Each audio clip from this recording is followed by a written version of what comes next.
पूर्वक स्वागत.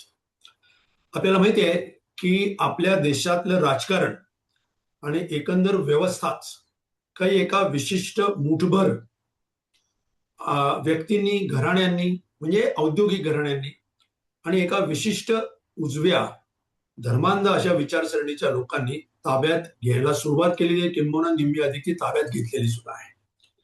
त्याच्यामध्ये संसदेची व्यवस्था असेल, अगदी न्यायालयीन व्यवस्था असेल, सरकारी संस्था असतील, मग त्या ईडी असेल, इन्कम टॅक्स खातं असेल, गृह खातं असेल, निवडणूक आयोग असेल, स्वतः या सर्व संस्था ज्या आपल्या लोकशाही चौकटीच्या पाया असतात त्याही ताब्यात निम्म्या अधिक त्यांनी घेतलेल्या आहेत.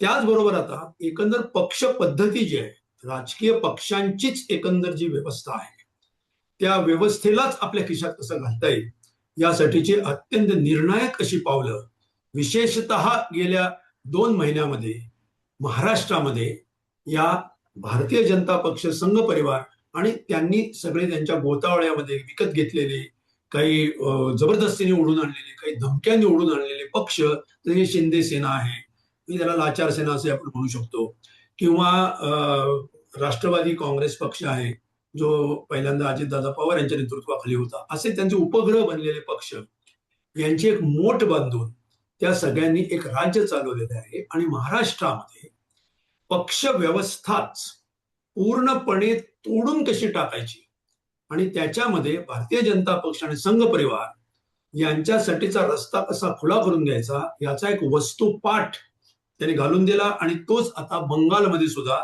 त्यांनी तोच कित्ता गिरवून तसाच पुन्हा त्याची उजळणी करायला सुरुवात केलेली आहे. तर या सगळ्या प्रक्रियेमध्ये विशेषतः गेल्या 2 महिन्यामध्ये महाराष्ट्रामध्ये ज्या 2 प्रमुख घटना घडल्या, एक म्हणजे जे उमेदवार प्रत्यक्ष विधान परिषदेसाठी उभे होते, म्हणजे ज्यांनी अर्ज भरलेले होते, ज्यांची अधिकृत उमेदवार म्हणून निवड झालेली होती, त्यांची उमेदवारीच मागे घ्यायला लावली, अशा प्रकारचं पाताळयंत्री कारस्थाने त्यांनी केलं. दुसऱ्या बाजूला जे प्रत्यक्ष निवडून आलेले खासदार आहेत, एखाद्या पक्षाच्या तिकिटावरती, एखाद्या पक्षाच्या कार्यक्रमावरती, त्यांच्या प्रचारावरती, त्या पक्षाच्या जोरावरती, त्यांच्या पाठिंब्यावरती जे खासदार निवडून आले त्यांना चक्क फोडून, म्हणजे पैशाची, धमकीची, कशाची सर्व आमिष म्हणा किंवा लालूच म्हणा किंवा भीती दाखवून असे 6 खासदार त्यांनी आता शिवसेना, म्हणजे जी मूळची शिवसेना आहे, जी आता उद्धव ठाकरे यांच्या नेतृत्वाखाली आहे, तर त्यांच्यातले खासदार फोडले. या सगळ्यामधून नेमकं काय घडतंय? याच्यापूर्वी म्हणजे 2022 मध्ये शिंदे सेना या नावाचा एक तुकडा त्यांनी एकनाथ शिंदे यांच्या नेतृत्वाखाली ओढून घेतला. खोके, ओके, गवत, ते सगळं आपण जाणतो. हे सगळं काय चाललंय? या सगळ्याच्या मागे नेमकं याबाबत याला नियंत्रण करणार काही कायदा आहे का? तो कुठला आहे? त्याच्याबद्दल सर्वोच्च न्यायालयामध्ये काय झालं? चंद्रचूडांनी नेमका काय निकाल दिला आणि काय त्या सगळ्या विषयाचं भजं केलं? हे सर्व आपण काही प्रमाणात वाचलेलं आहे, काही प्रमाणामध्ये ऐकलेलं आहे, काही प्रमाणात आपल्याला समजलेलं आहे. परंतु बऱ्याच अंशी आपल्याला त्यातला न समजलेला भाग, जवळजवळ 9 भाग आपल्याला न समजलेला आहे. आणि तो आपल्याला किती न समजलेला आहे याची जाणीव आताही खासदारांची फोडाफोडी जी झाली त्या निमित्ताने पुन्हा एकदा आपल्याला जाणीव झाली. आणि म्हणून आपण आजचा जो विषय ठेवलेला आहे तो विषय आहे खासदारांची फोडाफोडी, वैध काय आणि अवैध काय. आता हे वैध आणि अवैध कशाच्या आधारावर ठरवायचं? एक राजकीय नैतिकता आहे आणि दुसरा कायदा आहे. या दोन्ही अर्थाने, आणि लोकशाहीची म्हणून काय एक नैतिकता आहे, या दोन्ही अर्थाने, तिन्ही अर्थाने आपण याच्यातलं वैध आणि अवैध याचा निर्णय किंवा निवाडा करणार आहोत, एक राजकीय कार्यकर्ते, एक जागरूक नागरिक म्हणून. आणि त्याच्यासाठी आपल्याला मार्गदर्शन करण्यासाठी, आपल्याशी संवाद करण्यासाठी एक अत्यंत जाणकार, या विषयातले अनुभवी आणि ही सर्व प्रक्रिया जवळजवळ गेले 40 वर्ष अत्यंत जवळून ज्यांनी पाहिलेली आहे, अनुभवलेली आहे, असे एक जाणते ज्येष्ठ पत्रकार आणि आपल्या सगळ्यांचे चळवळीतले मित्र अनंत भागायतकर यांना आपण या ठिकाणी आज बोलवलेलं आहे. ते एक ज्येष्ठ पत्रकार आहेत आणि त्यांची एवढीच ओळख पुरेशी नाहीये, त्यांची खूप जास्त ओळख करून देण्याची गरज आहे. कारण बरेच वेळेला काय बोललं याच्या इतकंच महत्व कोण बोललं याला सुद्धा असतं. आणि म्हणून मी त्यांची ओळख करून देताना सांगेन की ते पत्रकार आहेत, व्यवसायाने पत्रकार म्हणून राहिलेले आहेत, परंतु त्यांनी पत्रकार म्हणून काय काय केलेलं लक्षात घ्या. ते सकाळ वृत्तपत्र समूहामध्ये काम करत होते. 1985 पासून त्यांनी दिल्ली ब्युरो, सकाळ वृत्तपत्र समूहाचा जो दिल्लीचं ऑफिस जे आहे ते मुख्यतः संसद किंवा तिथला राजकीय जो सगळा व्यवहार असतो त्याचं वार्तांकन करतं.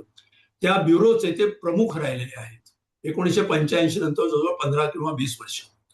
त्याचबरोबर त्यांनी या देशातली एक अत्यंत महत्वाची अशी घटनात्मक सुद्धा ज्याला म्हणता येईल, ज्याला महत्व आहे, अशी प्रेस काउन्सिल ऑफ इंडिया, त्याचं सदस्यत्व त्यांच्याकडे होतं काही काळ.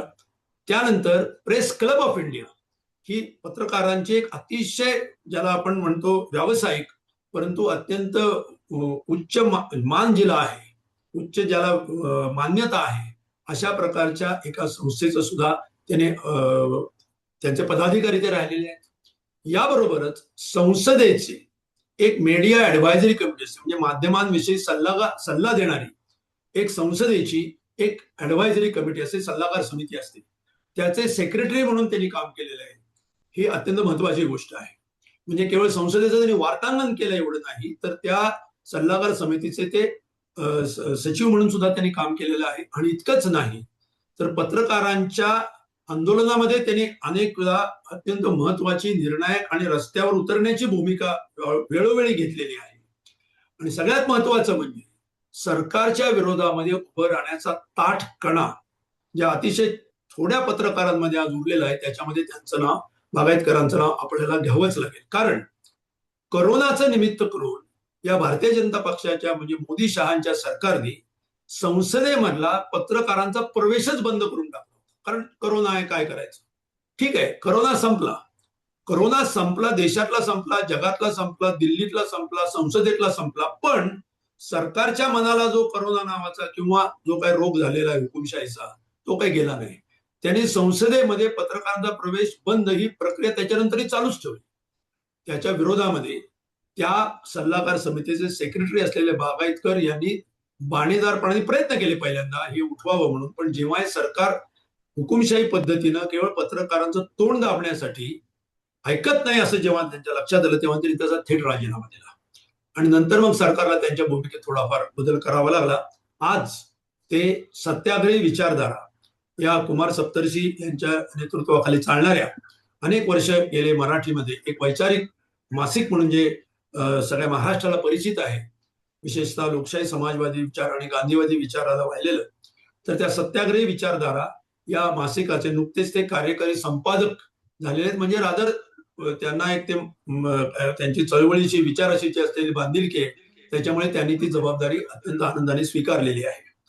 तर असे बागायतकर आपल्याला आज याविषयी मार्गदर्शन करण्यासाठी आलेले. मला असं वाटतं की ही फारच आपल्या दृष्टीने मोलाची अशी गोष्ट आहे, कारण ज्यांनी पक्षांतर बंदी कायदा आला राजीव गांधींच्या काळामध्ये, त्या काळापासून राजीव गांधींपासून मधुलिमयांपासून अगदी त्या काळाचे सगळे डावे विचाराचे, समाजवादी विचाराचे, त्याचप्रमाणे लोकशाहीवादी विचाराचे, अगदी काँग्रेसचे नेतृत्व पंतप्रधानांपासून या कायद्याबद्दल काय काय त्यावेळेला म्हणले होते, नंतर त्याचा विकास किंवा अधपतन त्याचं कसं झालंय, सगळं त्यांनी अनुभवलेलं आहे.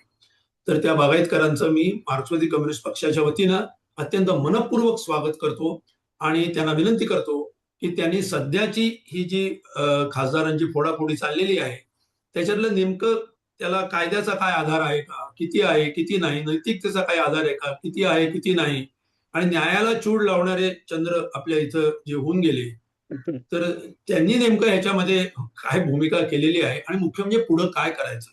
हा खूप मोठा पट मी तुम्हाला सांगितलेला आहे, भयंकर मोठं आव्हानच आहे म्हणजे एव्हरेस्ट 15 मिनिटं चढून जाण्याचं. पण माझी अशी खात्री आहे की पत्रकारांना थोडक्या जागेमध्ये भरपूर काही सांगायची सवय असते आणि ते त्याच्यात तज्ज्ञ असतात. बागायतकर त्याच्यात नक्कीच आहेत. हे टायटल सुद्धा त्यांनी एका क्षणामध्ये मला बोलता बोलता सुचवलं होतं. त्याच्यामध्ये ती सुद्धा एक चमक ज्याला म्हणतो आपल्याला, म्हणजे थोडक्यात जास्त व्यक्त करायची, ती त्यांच्यात आहेच. तेव्हा ते आपल्याला नक्कीच उत्तम मार्गदर्शन करतील याबद्दल शंका नाही. माझी श्रोत्याला विनंती आहे ही संधी पुन्हा येणार नाही. त्यांना प्रश्न असतील तर ते आत्ताच तुमच्या मनात ठेवा, ऐकल्यानंतर असतील तेही पुन्हा ठेवा आणि ते त्या आपल्या फेसबुक लाईव्हच्या पेजवरती किंवा युट्यूब लाईव्ह, प्रसाद युट्यूब लाईव्ह चालला असेलच मला वाटतं, तर त्याच्यावरती सुद्धा हे प्रश्न तुम्ही जरूर लिहा. ते आपल्यापर्यंत आणि बागायतकरांच्या पर्यंत लगेचच आपण पोहोचू. थोडस प्रास्ताविक लांबलं, परंतु विषय मोठा असल्यामुळे नाईलाज होता. धन्यवाद. बागायतकर सर, ओव्हर टू यू. नमस्कार. आणि बागायतकर सर वगैरे काय नाहीत, ते तुमच्यापैकीच एक आहेत. आणि आज हा विषय दिलाय तो खरं विषय खूप चांगला विषय निवडलेला आहे. आणि मुख्य म्हणजे ज्या विषयावर मी अनेकदा लिहिलेलं आहे, आणि जसं अजितने सांगितलं तसं 1985 मध्ये जेव्हा राजीव गांधींनी हा कायदा आणला, तेव्हापासून त्याचे जे काही त्यातली स्थित्यंतर म्हणा किंवा जे काही झालेलं आहे ते मी स्वतः दिल्लीत पत्रकारिता करताना त्याचं साक्षीदार राहिलेलो आहे. त्यामुळे हा एक अत्यंत जिव्हाळ्याचा विषय माझा नेहमीच राहिलेला आहे. पक्षांतर बंदी कायदा राजीव गांधींनी 1985 मध्ये आणला. थोडस मी मागे जाऊन सांगतो, मग आपण या आत्ताच्या ह्याला येऊ. आणि त्यावेळेस अत्यंत त्याचं प्रचंड प्रमाणात स्वागत केलं गेलं होतं.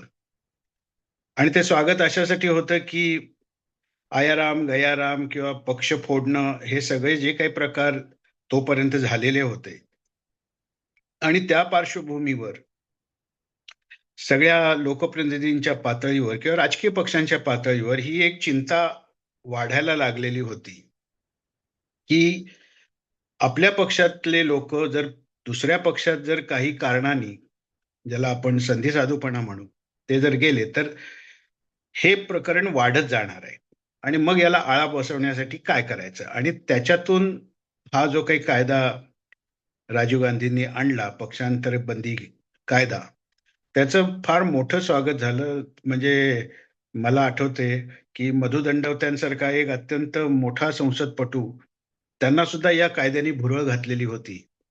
आणि इतरही विरोधी पक्षातले नेते त्यांनाही भुरळ पाडलेली होती की वा, किती छान कायदा आहे. आता पक्ष फोडणं किंवा पक्षातून जे काही लोक पटापट उड्या मारून दुसरीकडे जातात ते थांबेल. पण हा त्यांचा भ्रम होता. आणि हे मी अशासाठी म्हणतो की त्या काळामध्ये जेव्हा या कायद्याचं असं सार्वत्रिक स्वागत केलं जात होतं, त्यावेळेस एक ज्यांना तेही मोठे संसदपटू होते, मधुलिमा यांनी याला विरोध केला. विरोध म्हणजे त्यांचा पक्षांतराला पाठिंबा नव्हता. त्यांचं म्हणणं असं होतं की हा कायदा जो तुम्ही करता आहात तो कायदा चांगला आहे, परंतु हा कुठे ना कुठेतरी उद्या जाऊन तो लोकशाहीच्या मुळावर आल्यासारखा त्याचं स्वरूप होईल. आणि मग तेव्हा परिस्थिती अशी असेल की तुमच्या हातात काही राहणार नाही. त्यामुळे हा कायदा तुम्ही करताना अतिशय विचारपूर्वक करणं आवश्यक आहे. मुळात जगामध्ये जिथे जिथे खऱ्या अर्थाने लोकशाही अस्तित्वात आहे आणि जिथे संसदीय प्रणाली विशेषतः आहे, तिथे पक्षादेश किंवा व्हीप ज्याला म्हणतात, तो व्हीप फक्त आणि फक्त विशिष्ट अशा कायद्यांपुरताच मर्यादित आहे. अन्यथा कोणत्याही संसद सदस्याला, तो कोणत्याही पक्षाचा असो, त्याला त्याच्या मनाप्रमाणे आणि सत्सद विवेकाप्रमाणे मतदान करण्याचं स्वातंत्र्य दिलेलं आहे. राजीव गांधींनी हा जो कायदा आणला त्याच्यामध्ये पक्षादेश हे अंतिम शस्त्र मानलं गेलं होतं. म्हणजे उदाहरणार्थ संसदेत एखादा कायदा आणला, कायदा सरकार आणतं, म्हणजे ते विधेयक सरकारतर्फे आणलं जातं, आणि ते विधेयक जर सरकारला संमत करूनच घ्यायचं असेल तर मग ते पक्षादेश म्हणजे व्हीप जारी करतात. आणि जर तो व्हीप कोणी मोडला तर त्या संसद सदस्याचं काय करायचं, हा प्रश्न होता. आणि म्हणून पक्षांतर बंदी कायद्याच्या मुळाशी कुठेतरी हाही एक हेतू होता की संसदेमध्ये आपल्या पक्षाच्या संसद सदस्यांनी त्यांच्या सत्सद विवेक बुद्धीनुसार मतदान न करता पक्षाची जी भूमिका असेल त्यानुसारच मतदान केलं पाहिजे, हाही एक हेतू त्याच्या मुळाशी कुठेतरी होता. याच्यातून मग त्याचे जे अनेक पैलू त्या कायद्याचे जे तयार झाले, आणि मग त्याच्यामध्ये स्प्लिट म्हणजे काय, जर कोणाला पक्षांतर करायचं असेल तर त्याला कोणत्या तरतुदी लागू होतील, कोणाला अशा रीतीने पक्षांतर करता येऊ शकतं का, असे हे त्याचे विविध त्या प्रक्रियेचे असे पैलू आहेत ज्यांचा समावेश त्या कायद्यामध्येही मग करण्यात आलेला होता. अतितांत्रिक बाबीत मी जात नाही, परंतु पक्षांतराला आळा घालण्यासाठी म्हणून हे विधेयक आणलं खरं.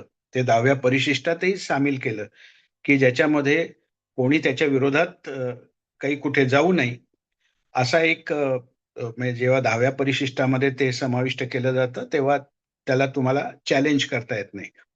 तर अशा रीतीने त्याचा 10व्या परिशिष्टात देखील समावेश करण्यात आला. परंतु झालं काय? पूर्वी एखादा खासदार किंवा एखादा लोकप्रतिनिधी आपला पक्ष सोडून कुठच्या तरी भूमिकेवर मतभेद झाल्याने दुसऱ्या पक्षात जात असे.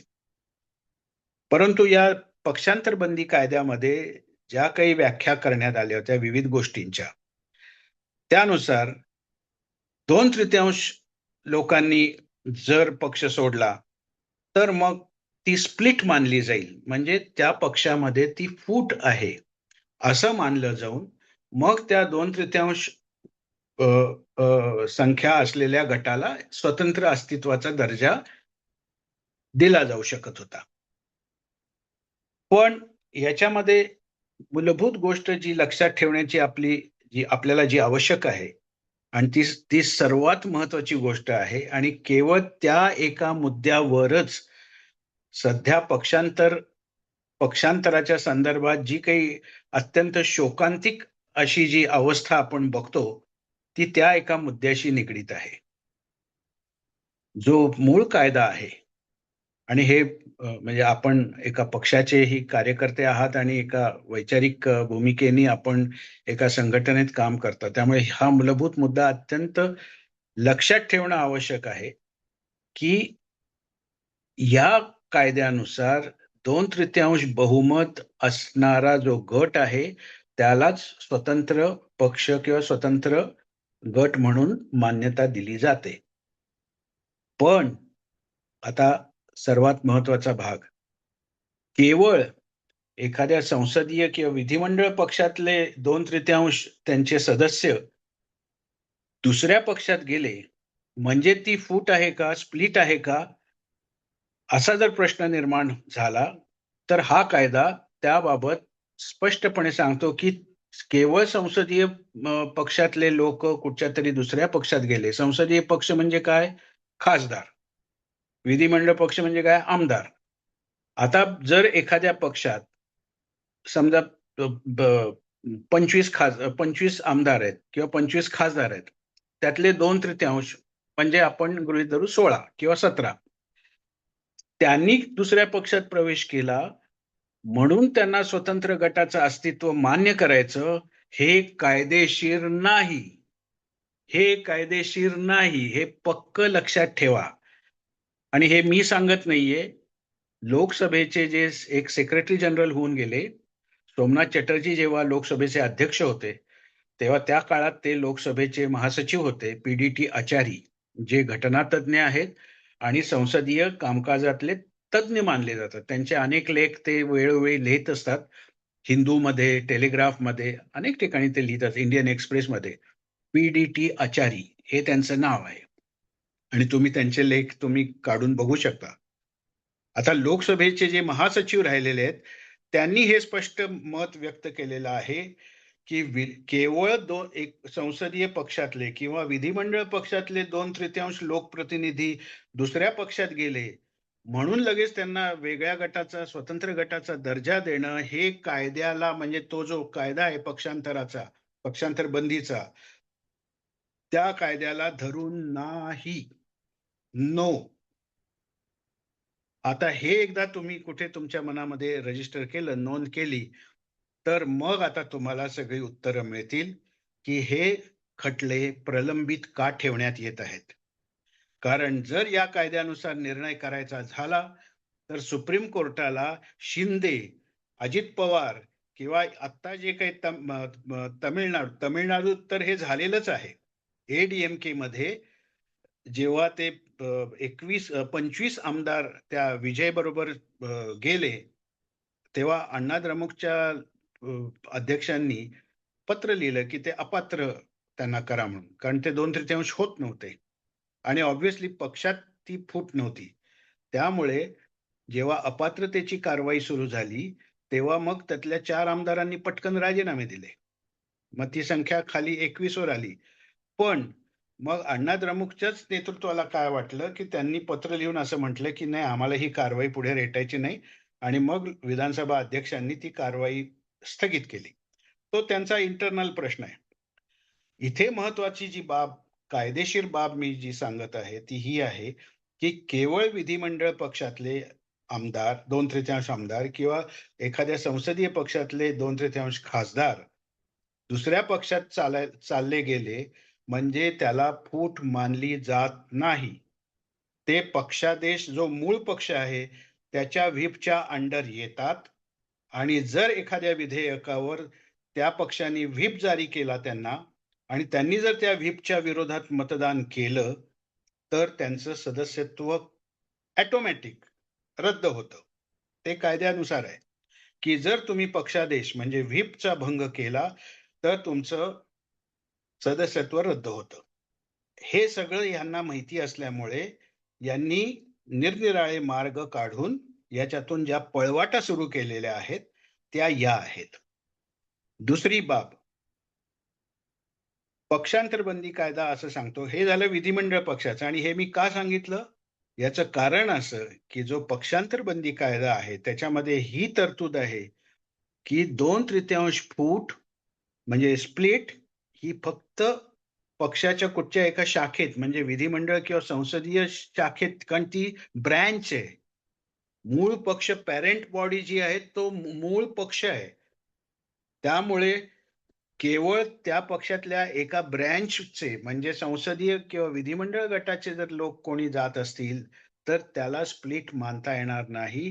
ते बेकायदेशीर आहे. ते त्या पक्षांतर बंदी कायद्यातल्या तरतुदींना धरून नाही. मग काय तर पक्षांतर बंदी कायद्यानुसार अख्ख्या म्हणजे पूर्ण पक्षातच जर 2/3 फूट झाली तरच ती फूट वैध मानली जाते. स्प्लिट ज्याला स्प्लिट म्हटलं जातं, तर ती स्प्लिट जी आहे ती तेव्हा वैध मानली जाते, तेव्हा ती पक्षांतर बंदी कायद्यानुसार मानली जाते, जेव्हा पूर्ण पक्षात वरपासून खालपर्यंत 2/3 लोक म्हणजे कार्यकर्ते, तुमच्या ज्या काही ब्लॉक कमिट्या, काय तालुका समित्या, काय जे काय असेल ते म्हणजे संघटना, ते 2/3 भाग जर पक्षातला त्यांनी ठरवलं की नाही आमची वैचारिक भूमिका वेगळी आहे किंवा काय जे काय असेल ते, जी कारणं देतील ते, तर तो 2/3 भाग जर झाला वेगळा तर त्याला स्प्लिट मानलं जातं. आता हे जेव्हा तुम्ही डोक्यामध्ये घ्याल तेव्हा मग तुम्हाला आपोआप या सगळ्या प्रश्नांची उत्तरं मिळतील. आणि म्हणून जेव्हा पक्षांतर बंदी कायदा झाला होता तेव्हा असंही म्हटलं गेलं होतं की तुम्ही रिटेल पक्षांतराला बंदी घालताय पण घाऊक तुम्ही याच्यामुळे पक्षांतरांना प्रोत्साहन द्यायला लागलेला. आणि मग जे आपण बघतो ते की शिंदेनी आपले 2/3 किंवा जे काही जास्तीत जास्त आमदार होईपर्यंत वाट बघायची आणि मग पळ काढायचा. हा प्रकार म्हणजे तुम्ही घाऊक पक्षांतराला एक प्रकारे चालना देण्याचं काम त्या मूळ कायद्यानुसार केलं. आता तर बेशरमपणा असा वाढलाय की जेव्हा असं त्या कायद्यामध्ये तरतूद करण्यात आली की ज्या कोणी आमदाराला किंवा खासदाराला पक्षांतर करायचे त्यांनी पहिला राजीनामा द्यावा. त्यामुळे आपल्याला आठवत असेल की गोव्यामध्ये जेव्हा तिथली सरकार पाडापाडीची वेळ झाली, प्रकार झाले किंवा ईशान्य भारतामध्ये, कारण ती राज्य छोटी आहेत, तिथल्या आमदारांनी बेशरमपणे राजीनामे दिले, दुसऱ्या पक्षात गेले, तिथून निवडून आले. म्हणजे त्यांना म्हणजे कसली म्हणजे पक्षांतराबद्दल जे काही एक शासन होणं किंवा त्याबद्दल त्या लोकांना काहीतरी दंडित करणं असं जे अपेक्षित होतं तो हेतूच पूर्णपणे म्हणजे नष्ट झालेला आहे, संपलेला आहे. आता पुढच्या काळामध्ये असं सुरू झालं, आता म्हणजे खरं विषय खूप मोठा आहे. आता स्प्लिटचं दुसरं आणखीन एक गोष्ट, जसं मी म्हटलं की केवळ विधिमंडळ किंवा संसदीय पक्षात 2/3 लोक गेले दुसऱ्या पक्षात म्हणून त्याला वैध फूट मानलं जात नाही. तुमच्या अख्ख्या पक्षात 2/3 फूट पडणं आवश्यक आहे तरच ती वैध मानली जाते. आता पुढचा भाग असा आहे की स्प्लिट ही कशी असायला पाहिजे त्याची जी व्याख्या आहे, म्हणजे आता मी हे खूप सोप्या भाषेत सांगतोय, पण ती कशी असली पाहिजे. त्याच्यामध्ये असं म्हटलेलं आहे की it should be A one time affair. आणि हे शिवराज पाटील जेव्हा लोकसभेचे अध्यक्ष होते, तेव्हा हा वाद प्रामुख्याने निर्माण झाले होता. Whether split is a continuous process or a one time affair. आणि त्याच्यामध्ये मग सुप्रीम कोर्टाने ही भूमिका घेतलेली होती की it should be A one time affair. म्हणजे ती स्प्लिट म्हणजे ही एकदाच होणं भाग आहे. नाहीतर हे जे सध्या गळती लागल्यासारखं एक एक आमदार, एक एक खासदार आणि बेशरमपणे ते चाललेले आहेत आणि त्यांच्यावर काही कारवाई नाही. तर हा जो काही प्रकार आहे त्यामुळे तेव्हा असंही अ, अ, ठरलं की हे स्प्लिट म्हणजे हे it is a one time affair. म्हणजे ती एकदाच असली पाहिजे. आणि जर त्याच्यानंतर कालांतराने आणखीन कोणी काही जाण्याचा प्रयत्न केला तर त्याला त्या स्प्लिटचा भाग मानता येणार नाही. मग त्याचं ते जे आहे ते अवैधच असेल, बेकायदेशीरच असेल आणि त्या लोकप्रतिनिधीवर कारवाई पूर्णपणे होऊ शकते. पण आणि आता आपण आत्ताच्या ही सगळी पार्श्वभूमी लक्षात घेऊन आता आपण आत्ता जे काही मग ते शिंदे असतील, मग तिकडे ते तृणमूलचे आत्ता जे पळापळ जी काही तिथे सुरू आहे मोठ्या प्रमाणात ते असेल, मणिपूर, नागालँड, मग ही राज्य तर ती ज्याला आपण म्हणतो ना एखादा क्रॉनिक डिसीज म्हणतो ना, एखादा दीर्घकाळ चालणारा रोग, तसं ईशान्य भारताचं राज्य ती छोटी-छोटी आहेत तिथे हा रोगच आहे. तर हे जे पुढचे जे प्रकार आहेत, त्याच्याकडे आपण येऊ. आता शिंदे त्यांच्याबरोबर काय, आता एक्झॅक्ट मला फिगर लक्षात नाही, पण ते त्यांच्याबरोबर काही आमदार घेऊन बाहेर पडले. आता ते बाहेर पडल्यानंतर ते 2/3 होते का? तर त्यावेळेस तर ते नव्हते आणि ते नसल्यामुळेच ते प्रकरण मग कोर्टात गेलं. आता आपल्या राज्यघटनेनुसार कोणत्याही कायद्याचा अर्थ लावण्याचा अंतिम अधिकार हा सर्वोच्च न्यायालयाला आहे.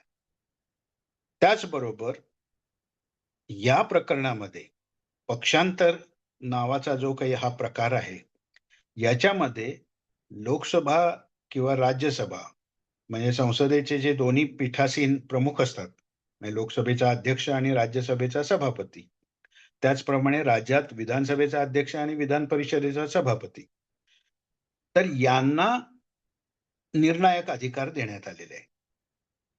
आता याच्यामध्ये आता म्हणजे कसं कायदेशीर गुंतागुंत असते हे लक्षात घ्या.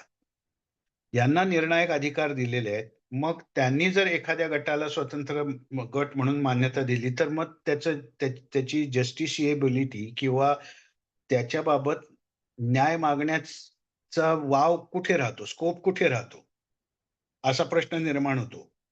त्यामुळे यांनी ज्या मंडळींना हे सगळं हवं आहे, त्यांनी मग त्या पीठासीन अधिकाऱ्यांचे जे निर्णायक अधिकार जे प्राप्त झालेले आहेत त्यांना त्याचा गैरवापर सुरू केला. आणि मग काय शिंदेनी जरी 4 आमदार आणले, तरी त्यांना मान्यता. ते आधी 4 आणले, मग 5 आणले, मग 10 आणले, मग 6 आणले. कंटिन्यूइंग प्रोसेस चालू आहे, कंटिन्युअस प्रोसेस चालू आहे आणि तरी देखील ते त्यांच्यावर कारवाई न होता तो विधानसभेचा अध्यक्ष किंवा विधान परिषदेचा सभापती किंवा संसदेतही तिथले जे पीठासीन ते त्याला पूर्णपणे पुढे चला म्हणून आपला अधिकाराचा गैरवापर करतच आहेत. म्हणून मग झालं असं की 2000 माझ्या माहितीप्रमाणे एक नागालँड बहुतेक नागालँड ईशान्य भारतातलं त्या प्रकरणात जेव्हा हा प्रकार पक्षांतराचा प्रकार झाला, तेव्हा मग सर्वोच्च न्यायालयाने असा निर्णय दिला की जरी अध्यक्षांचे अधिकार या बाबतीत म्हणजे पीठासीन प्रमुखांचे अधिकार निर्णायक असले, तरी सुद्धा त्याचं पुनर्विलोकन म्हणजे ज्याला आपण ज्युडिशियल रिव्ह्यू म्हणतो, न्यायालयीन पुनर्विलोकन किंवा फेर अवलोकन, तर तेवढा अधिकार त्यांनी सर्वोच्च न्यायालयाने लोकांना दिला. आणि मग त्याच्यातून हे पुढे सुरू झालं की जरी कारण शेवटी राज्यघटनेतलं एक तत्व मान्य करायला लागतं आणि जे सर्वोच्च न्यायालयात म्हणजे आता जे पक्षपाती सर्वोच्च न्यायालय आहे ते अत्यंत सोयीस्करपणे त्याच्याकडे दुर्लक्ष करतं. शेवटी काय असतं, निवडणूक आयोग असेल, संसदेचे पीठासीन अधिकारी ते घटनात्मक आहेत, त्यांना स्वायत्तता घटनेने दिलेली असली तरी शेवटी काय ते कायद्याचं जे ऍप्लिकेशन करतात, म्हणजे जो कायदा घटनेत आहे तो योग्य रीतीने लागू करतात की नाही हे पाहण्याचा अधिकार सुप्रीम कोर्टाला आहे.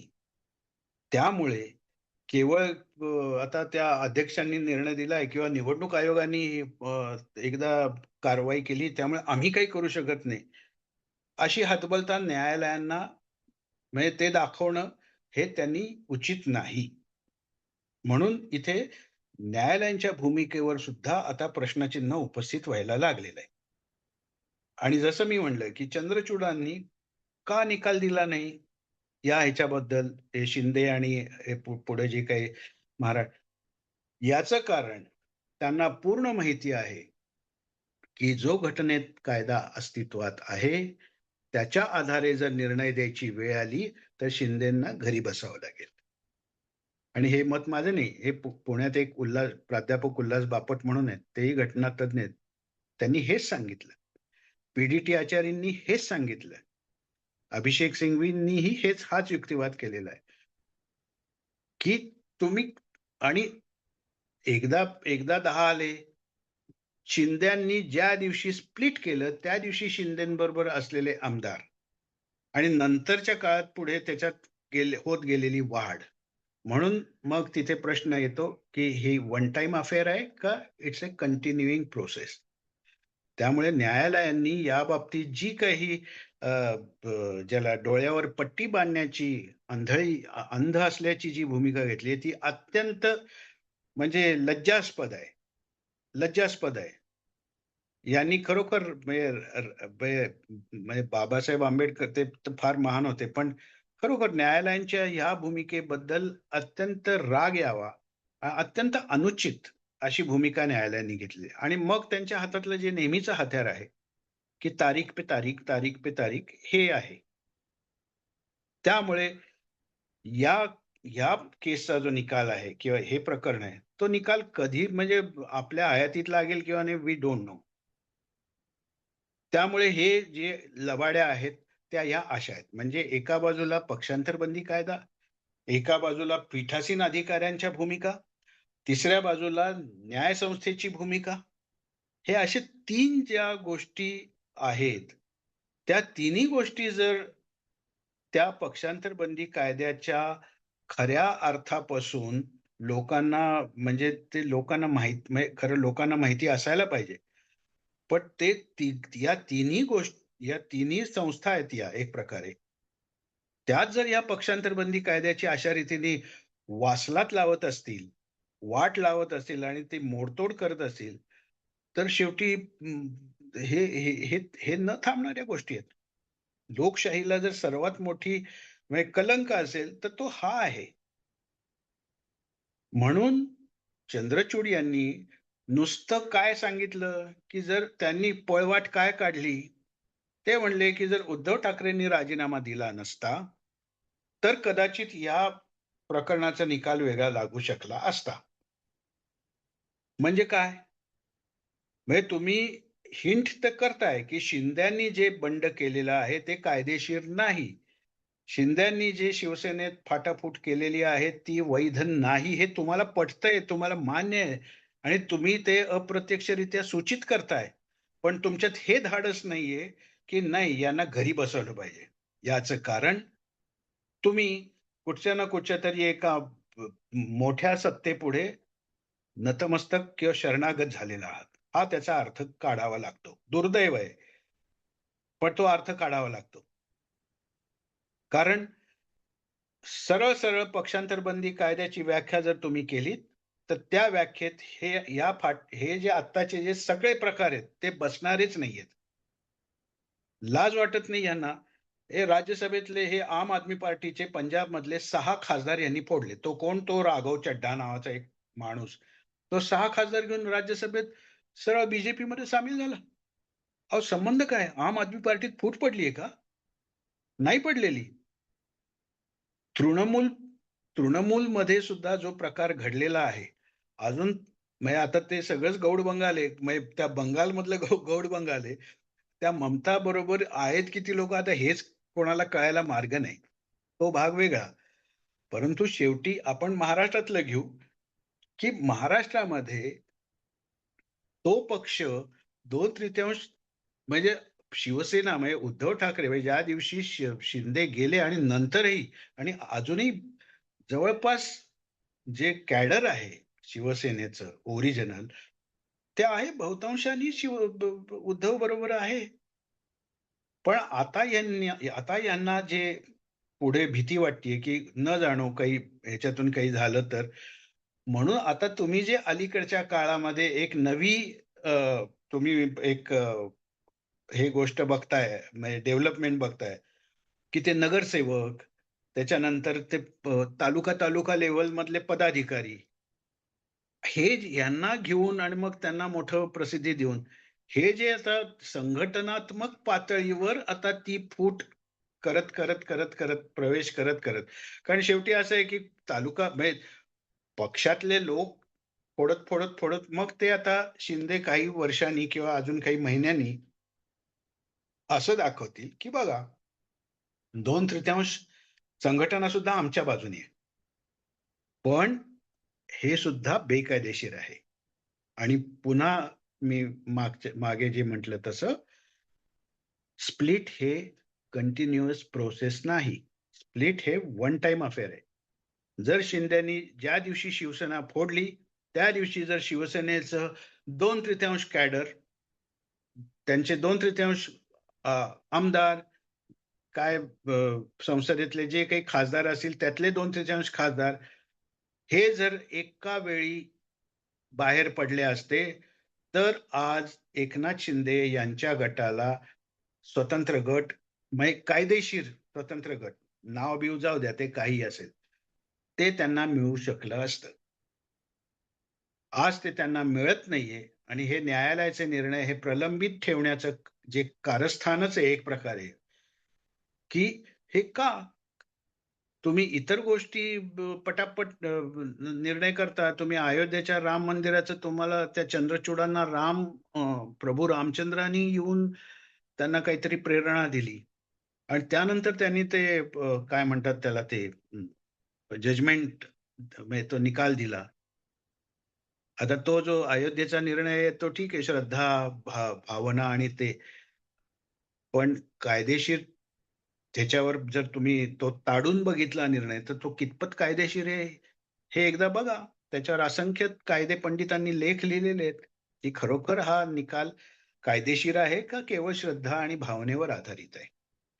तो भाग वेगळा आपल्याला आता त्याच्यात जायचं नाहीये. पण पक्षांतर बंदी कायद्याचं जे जे दुर्दैव आहे ते हे आहे की याच्यामध्ये ज्या तरतुदी आहेत त्या तरतुदींचा गैरवापर केला जात आहे.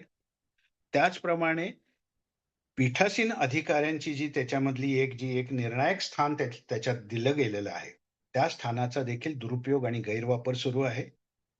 आणि किती केवढं दुर्दैव आहे की लोकशाहीमध्ये जसं ब्रिटनमध्ये जो स्पीकर असतो स्पीकर ऑफ द लोकसभा तिथला कॉमन्सचा तो पक्षाचा राजीनामा देतो आणि मगच तो त्या पदावर बसतो. हे अपेक्षित असतं. पण आपल्याकडे ते होत नाही. तेही जाऊ द्या. अगदी तुम्ही राहा पक्षाचे सदस्य. पण तुम्ही जेव्हा त्या खुर्चीत बसता तेव्हा तुम्ही कोणत्याही पक्षाचे नसता. तुम्ही अख्ख्या सभागृहाचे असता. तुम्ही ना सरकारचे असता ना विरोधी अपोजिशनचे असता आणि तुम्हाला तो तशा पद्धतीने निर्णय करायचा असतो. या म्हणजे हा थोडस विषयांतर आहे पण दुर्दैवाने संसदीय कामकाज प्रणाली किंवा संसदेची जी दुर्गती होत चाललेली आहे त्याचं सर्वात मोठं उदाहरण तुम्हाला सांगतो की गेल्या 12 वर्षामध्ये या संसदेत एकही एकही स्थगन प्रस्तावावरची चर्चा तिचा प्रस्ताव मान्य झालेला नाही. स्थगन प्रस्ताव म्हणजे काही फार मोठं काही नसतं. स्थगन प्रस्तावाचं महत्व एवढंच असतं की एखादा विषय इतका इतका महत्वाचा असतो की त्याच्यावर सदस्यांना चर्चा हवी असते आणि ती चर्चा सार्थक व्हावी म्हणून स्थगन म्हणजे काय, की सभागृहाचं कामकाज थांबवून त्या विषयावर चर्चा करणं, सरकारकडून त्याच्यावर रिस्पॉन्स घेणं आणि काहीतरी मार्ग काढणं. इतकं साधं लोकशाहीतलं अत्यंत चांगलं एक अशी ती तरतूद आहे लोकशाहीत, संसदीय प्रणाली. पण हे सरकार तेवढं देखील मान्य करत नाही. म्हणजे या सरकारच्या मनामध्ये म्हणजे एक तर या संसदीय प्रणालीबद्दलचा तिरस्कार तर आहेच आहे, पण आपल्या विरोधात इतका सुद्धा आवाज त्यांना नको आहे, हे याच्यावरून सिद्ध होतं. आणि हे जे पक्षांतर आणि हे सगळं जे काही तुम्ही बघता, एक राजकीय पक्ष म्हणून हा विचार करणं आवश्यक आहे. केवळ राजकीय पक्ष नाही, माझं तर सर्वसामान्य नागरिकांना, माणसांना देखील सांगणं आहे, की हे जे काही सगळं चाललेलं आहे, की विरोधी पक्षच नको. हे विरोधी पक्ष नको ही भूमिकाच भयानक आहे. आणि मग विरोधी पक्ष नाही तर मग काय, पक्ष फोडा. आणि ते पक्ष फोडल्यानंतर बेकायदेशीररित्या त्यांचे गट आणि आपल्यामध्ये ते सामील करून घ्या. हा सगळा हा बनाव आणि हा सगळा प्रकार सध्या सुरू आहे. आणि त्याच्यामुळे पक्षांतरबंदी कायदा हा त्यातला एक पैलू आहे. पण तुम्ही संसदीय कार्यप्रणाली याचा जर तुम्ही एक एकंदरीत आढावा बघितला तर हे सगळं लोकशाहीच्या विरोधात जाणार आहे. आपल्या लोकशाही प्रणालीला हा एक प्रचंड मोठा आता धोका निर्माण झालेला आहे. त्यामुळे एकीकडे तुम्ही निवडणूक आयोगासारख्या घटनात्मक संस्थेला, ज्याला स्वायत्तता आहे आणि जो सरकारचं देखील ऐकण्याची त्यांना सक्ती नाहीये, ते सरकारच्याही वर असतात जेव्हा निवडणूक प्रक्रिया असते तेव्हा. पण आज तो निवडणूक आयोग सरकार पुढे शरणागत आहे. हे पीठासीन अधिकारी सरकारला पाहिजे ते निर्णय देत आहेत. म्हणजे राहुल नार्वेकर का कोण, ते नार्वेकरच ना, ते विधानसभेचे अध्यक्ष, तर ते त्यांच्या विरुद्ध शेरेबाजी झालेली आहे सर्वोच्च न्यायालयात. पण त्यांना काही नाही. म्हणजे हे एवढं सगळं होऊनही ह्याच्यामध्ये फरक पडणं तर दूरच, पण ज्याला ब्रेझनली आपण म्हणतो इंग्रजीत, किंवा ज्याला आपण म्हणतो काय आता निगरगट्ट आणि कोडगेपणाने हे पक्षांतराचं प्रकरण सुरू आहे. राज्यसभेमध्ये त्यांनी यांना फोडलेलं आम आदमी पार्टीला, तृणमूलचं त्यांनी जे काही वाट लावायची ती लावलेलीच आहे. याच्यानंतर ते इतरही जे छोटे मोठे पक्ष राहिलेले ते, आणि हे सगळं कशासाठी, त्यांना लोकसभेत आणि राज्यसभेत दोन्हीकडे 2/3 बहुमत हवंय. राज्यसभेत ते त्याच्या जवळपास पोहोचतायत, कारण बिजू जनता दलाचे लोक आहेत, त्यांना फोडण्याचं ऑलरेडी सुरू झालेलं आहे. म्हणजे एकच उदाहरण देतो. परवा बिजू जनता दलाच्या एका खासदारांनी बीजेपीत प्रवेश केला आणि तो वैध आहे.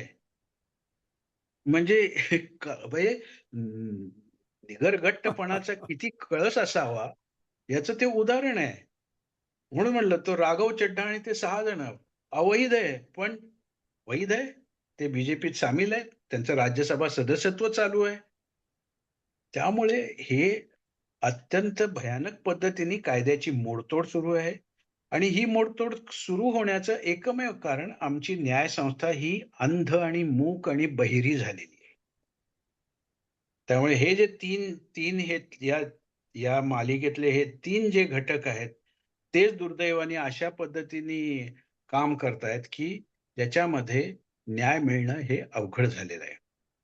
आणि म्हणून या गोष्टी लक्षात घेऊन या कायद्याकडे आणि या फाटाफुटीकडे आपल्याला बघायला लागेल. मला वाटतं मला जेवढे पॉइंट्स कव्हर करता येणं शक्य आहे या वेळात ते केलेले आहेत. पण काही प्रश्न वगैरे असतील किंवा काही तुम्हाला काही विचारायचं तर जरूर विचारा. आणखीन काही तुम्हाला हवं असेल तेही सांगा. अनंत, हा. अतिशय सोप्या शब्दामध्ये अगदी महत्वाचे आणि मूलभूत मुद्दे लोक सुलभ पद्धतीनं आपल्या कार्यकर्त्यांना समजतील असे तू मांडलेले आहेस. त्याबद्दल सगळ्यात पहिल्यांदा म्हणजे मनपूर्वक आभार. आता माझाच एक प्रश्न आहे. हा. मी माझ्यापासून सुरुवात करतो, तोपर्यंत इतरांचे प्रश्न येतील. ठीक ठीक ठीक. ठीक आहे. आता हे म्हणजे ह्याच्यात जे असं दिसतं की कायद्याच्या तरतुदी ज्या आहेत त्या स्पष्ट आहेत, परंतु आता मला एक असा प्रश्न विचारायचा आहे की वन टाइम फूट हा मुद्दा एकाच वेळेला ती व्हायला पाहिजे, हो ज्याला आपण म्हणू शकतो की काहीतरी वैचारिक सैद्धांतिक काहीतरी धोरणात्मक मतभेद झाले आणि पक्ष फुटला, हो ते 2/3 असले पाहिजेत जे हो बाहेर पडलेले आहेत ते. परंतु मग आता पक्षामध्ये फूट पडली आणि संसदीय पक्षामध्ये म्हणजे ते आमदार असतील खासदार असतील जे काय असतील त्यांच्या त्या ग्रहाच्या दृष्टीने, तर याच्यामध्ये आपण भेद करायला पाहिजे अशी आपली भूमिका आहे आणि ती बरोबरच आहे.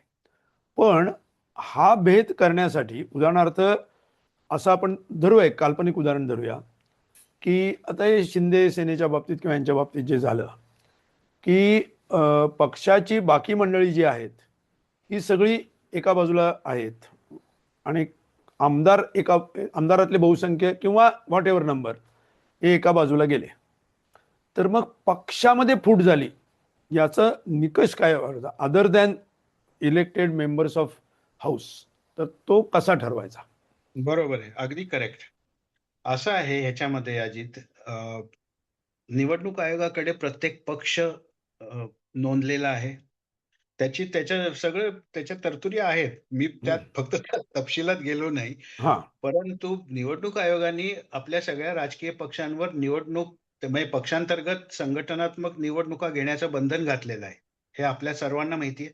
हा त्याचबरोबर त्या पक्षाचे पदाधिकारी, त्या पक्षाचे काय म्हणतात ना, जे काही त्याचं स्ट्रक्चर आहे, हा ते सगळ्याच्या सगळ्याची जी माहिती आहे, ती निवडणूक आयोगाकडे आहे, सादर केली जाते. ते बंधनकारक आहे.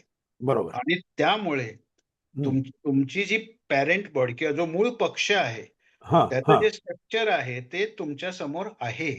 हा आणि त्याचबरोबर त्यामुळे तुम्हाला आठवत असेल हा की जेव्हा ते शिंदे फुटले, त्यानंतर जेव्हा निवडणूक आयोगाच्या कडे हे लोक गेले, मग त्याच्यामध्ये ते निवडणूक चिन्ह आणि ते सगळा वाद होता हो हो तो एक वेगळाच मुद्दा आहे. पण तेव्हा तुम्हाला आठवत असेल की प्रत्येकाने आपापले पदाधिकारी, आपापल्या हा तालुका शाखा, आपापल्या जिल्हा शाखा हा याच्या याद्या निवडणूक आयोगाला सादर केलेल्या होत्या, आठवत असेल तर. तर मी जे मगाशी म्हटलं की हे तिथे आहे आणि ते तुम्हाला दाखवावं लागतं. आणि एकदा ते दाखवल्यानंतर then that split is recognised की येस, 2/3 तुमचे आहेत आणि तुमची स्प्लिट ही ग्राह्य आहे.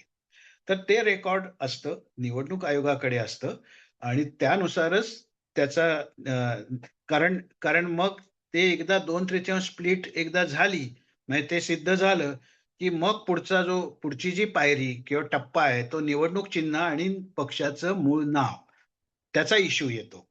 बरोबर आहे. तर मग तिथे निवडणूक आयोगाकडे म्हणून मग तुम्हाला तसं हे करावं लागतं. तर या गोष्टी तिथे आहेत. तिथं कागदोपत्री म्हणूनच संघटनात्मक निवडणुकांचं जे बंधन आहे ते आहे आणि ती सगळीच्या सगळी माहिती तुम्हाला निवडणूक आयोगाकडे मिळते. ओके. प्रसाद, आता इथे एक प्रसादनीच एक प्रश्न टाकलाय की लोकशाहीचे हे दिंडोडे निघत असताना आपण लोकशाहीचे रक्षक म्हणून काय करू शकतो आणि अशा विकाऊ लोकप्रतिनिधींना परत बोलवण्याचा कायदा संसदेत आणला जावा म्हणून काय करता येईल? कायदा म्हणजे तितका चांगला तो काय म्हणतात एक शासक किंवा जो सरकार असेल तर ठीक आहे. काय आहे म्हणजे या प्रश्नाला फक्त मी उत्तर देतो वेगळ्या पद्धतीने. मगाशी जे आपण जी चर्चा केली पक्षांतर बंदी, तर मी मधुलिमा यांचा संदर्भ आहे. त्यांनी असं म्हटलं होतं की तुम्ही त्याच्यामध्ये थोडीफार एक एक पिनल प्रोव्हिजन त्याच्यामध्ये असावी. उदाहरणार्थ, एखाद्याने राजीनामा दिला, सॉरी, एखाद्याला पक्ष बदलायचा आहे, तर त्यांनी पक्ष बदलण्याच्या वेळेस राजीनामा देणं बंधनकारक आहे, जे आजही आहे. ते दिल्यानंतर त्या माणसाला म्हणजे त्या संसद सदस्याला किंवा आमदाराला पुढचे 5 वर्ष निवडणूक लढवायला बंदी करा. आता तुम्ही सगळेजण सुजाण आहात. तु, तु, तुम्ही फक्त लक्षात ठेवा की जर अशी तरतूद एकच कलम जर त्याच्यामध्ये ऍड केलं की जो कोणी पक्ष सोडेल त्याला राजीनामा देणं बंधनकारक आहे आणि त्याला पुढची 5 वर्ष निवडणूक लढवता येणार नाही. ही जर तरतूद केली, तर किती पक्ष ही मान्य करतील मला सांगा? नाही कोणी मान्य करत आणि ती मान्य केलेली नाही ओके. म्हणूनच हे सगळे प्रकार घडतायत. अ, तर तसं राइट टू रिकॉल ही हां. गोष्ट फार जुनी आहे. अजितला आठवतंय. ते हो, जयप्रकाश हो. नारायण जयप्रकाश वगैरे नारायणांच्या आंदोलनाच्या वेळेला ते होतं. Yes, yes. तेव्हाचही होतं. पण होय, ते होय. कोणी हे करणार नाही. कारण आता लोक इतके बेशरम आणि निर्लज्ज झाले, ते राइट टू रिकॉल म्हणजे परत येतील, परत निवडणूक लढवतील आणि परत जातील संसदेत. इतके बेशरम आहेत. त्यामुळे आणि हा नाही, नाही आणि त्याचा उपयोग, त्याचा सुद्धा दुरुपयोग केला जाऊ शकतो. ह्या प्रश्न राजेश वरक यांनी विचारला होता आणि त्यांचाच दुसरा प्रश्न आहे. लोकशाहीमध्ये जनता ही सर्वोच्च आहे. मग लोकशाहीचा एक समज सर्वोच्च न्यायालय लोकशाही कमकुवत असताना गांभीर्याने लक्ष देत नाही. अशा वेळेला निकाल लवकर लावला जावा म्हणून सर्वोच्च न्यायालयावर कसा दबाव आणला जाऊ शकतो? म्हणजे आता दबाव कसा आणला जातो तर जनचळवळ, असं मला तर ते सुचतं, पण आनंद तुला काय सुचत असलं तर सांग. नाही आता असं आहे ना, ह्याच्यामध्ये आंदोलन, चळवळ हेच प्रमुख आहे. ज्याला आपण म्हणू ना अपरायझिंग म्हणजे लोकांनी त्याच्या विरुद्ध उठणं हाच एकमेव उपाय आहे. आता तुम्ही फार चांगला प्रश्न केलाय आणि तुम्हाला आत्ताचंच उदाहरण देतो. हे जे राम राम काय ते मंदिरातले पैसे खाणं आणि ते जे झालेलं आहे, त्याचं प्रकरण जे कोर्टात गेलेलं आहे, कालच का आजच मी वाचलं. कोर्ट म्हणलं आमच्या दृष्टीने हे प्रायोरिटी प्रकरण नाही. ते तुम्ही इन्व्हेस्टिगेशन करा, हे करा, ते करा. काश्मीरचं 370व्या कलमाचं जेव्हा यांनी वाट लावली आणि जेव्हा ते प्रकरण सर्वोच्च न्यायालयात गेलं, तेव्हा कोर्टाने हे प्रायोरिटीचं प्रकरण नाही. ते रेग्युलर ह्याच्यामध्ये त्यांनी ते घेतलेलं होतं. त्यामुळे म्हणून म्हणलं ना, की जसं पक्षांतर बंदी कायद्याची वाट लावण्यामध्ये पीठासीन अधिकारी, ते खुद्द राजकीय पक्ष आणि ह्याच्यामध्ये न्यायसंस्थेची जी भूमिका आहे, ती देखील प्रश्नचिन्हांकित आहे. त्यांना देखील याच्यामध्ये ते म्हणजे ह्याचे जे कोणी दोषी लोक आहेत त्याच्यातून न्यायसंस्था देखील सुटणार नाहीये. त्यामुळे न्यायालयांवर दबाव आणायचा तर मग एकच मार्ग असतो, की लोकांनी चळवळ करणे, की लवकर लवकर निकाल द्या. म्हणजे तुम्ही त्या नसरापूरच्या ह्याच्यात निकाल दिला काल त्या एका लहान मुलीवर आणि अत्यंत भयानक म्हणजे त्याचं स्वागत आहे, मनापासून स्वागत आहे. पण त्या संतोष देशमुखच्या हत्येच्या बीडच्या त्या ह्याच्यात हक्काने न्यायालय पटकन म्हणजे फडणवीसांनी तर खूप मोठ्या मोठ्या घोषणा केल्या होत्या, जलद गती न्यायालय, अमुक तमुक तमुक. त्या संतोष देशमुखला अजून न्याय मिळत नाहीये. इतक्या ओके. भयानक पद्धतीने हत्या करूनही. ओके, ठीक आहे. तर पॉइंट इज अंडरस्टूड की शेवटी एक लोकजागृती करणं हाच जागृती करणं. आणि आणि चळवळ उभी करणं. प्रसाद, अजून काही प्रश्न आहेत का? आलेत काही प्रश्न?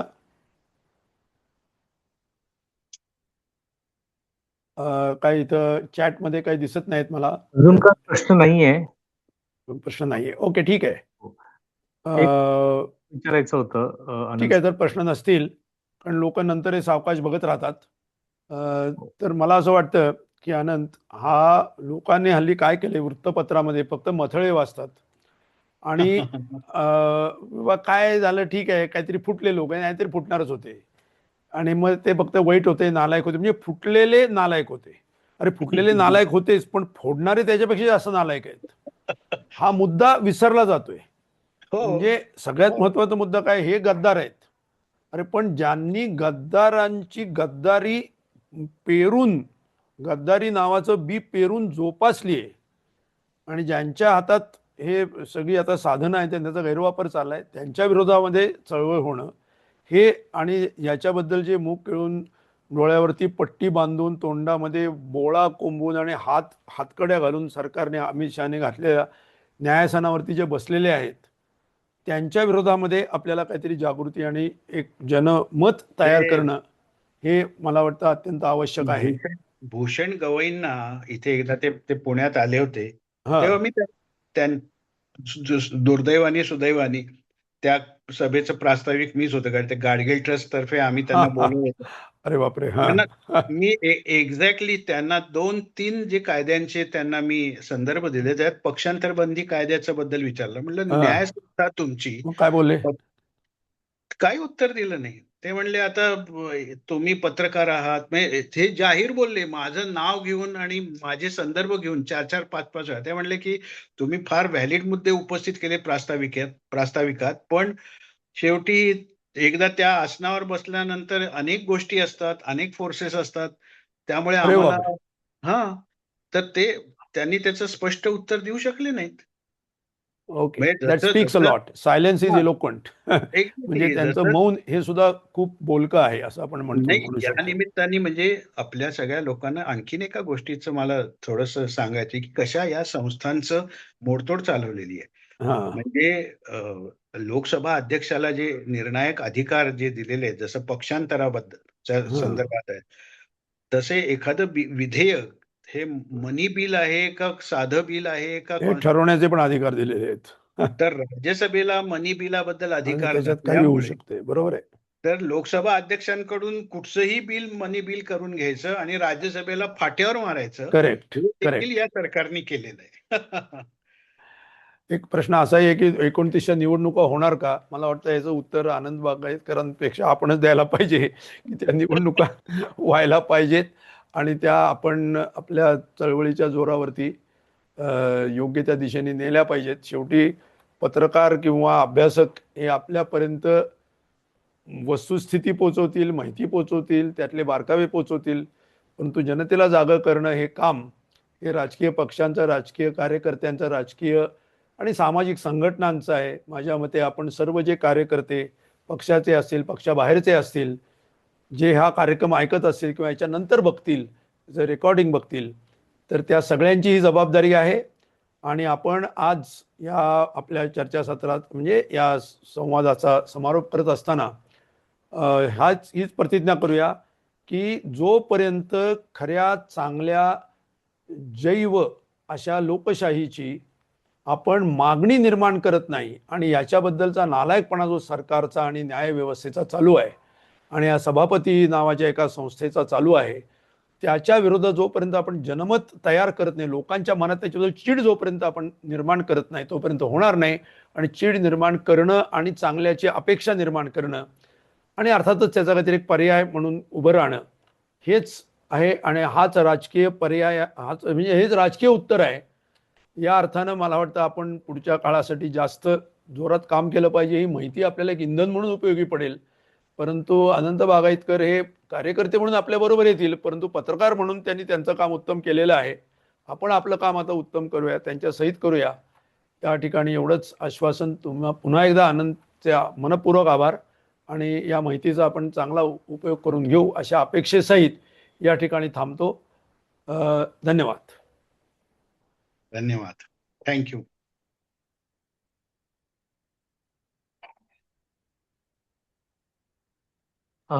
लाईव्ह स्ट्रीमिंग स्टॉप केलंय का? हो, येस. हो. ओके आनंद, वंडरफुल. फारच चांगलं झालं. ठीक आहे. येस.